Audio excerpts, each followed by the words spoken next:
नमस्कार, आपण पाहत आहात लोकसंवाद न्यूज नेटवर्क, निर्भीड आवाज, निर्भय पत्रकारिता। नमस्कार, मी अमरदीप दगडे, मुख्य संपादक, आपले सहर्ष स्वागत करतो।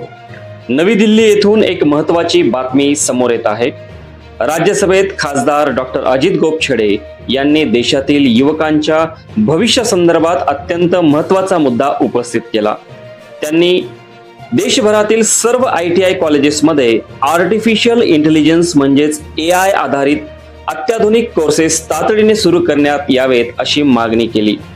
त्यांच्या मते आजचं युग हे तंत्रज्ञानाचं आहे आणि युवकांना AI सारख्या क्षेत्रात प्रशिक्षण मिळाल्यास रोजगाराच्या मोठ्या संधी मिळणार आहेत। आपसे सवाल है कि देश भर के सभी ITI में बड़े पैमाने पर आर्टिफिशियल इंटेलिजेंस का पाठ्यक्रम शुरू करने की आपके माध्यम से भविष्य में कोई योजना है क्या? धन्यवाद।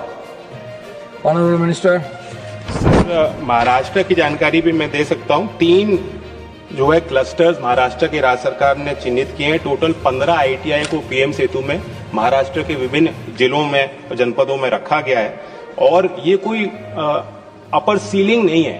अभी लगभग हमें 1000 ITIs को कवर करना है, तो जो भी राज्य सरकार की तरफ से यदि और भी क्लस्टर चिन्हित किए जाएंगे हम उनमें भी ये सुविधा दे सकते हैं। AI के न्यू एज कोर्सेज ITIs में काफी अच्छे पॉपुलर हैं sir. Programming AI programming assistant का कोर्स हमने जो है CITS craftsman instructor training scheme का कोर्स NSTIs में भी चला है और AI प्रोग्रामिंग असिस्टेंट का कोर्स काफी पॉपुलर है।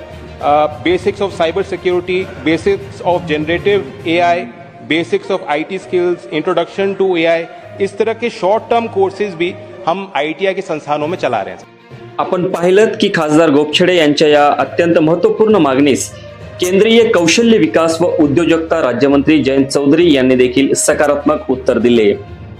एकंदरीतच ही योजना आणि प्रस्ताव भविष्यातील रोजगार निर्मितीसाठी एक मोठं पाऊल ठरू शकतं। ही बातमी तुम्हाला कशी वाटली आणि ग्रामीण भागात AI कोर्स सुरू व्हावेत का? तुमचं मत आम्हाला कमेंट्समध्ये नक्की कळवा। नमस्कार।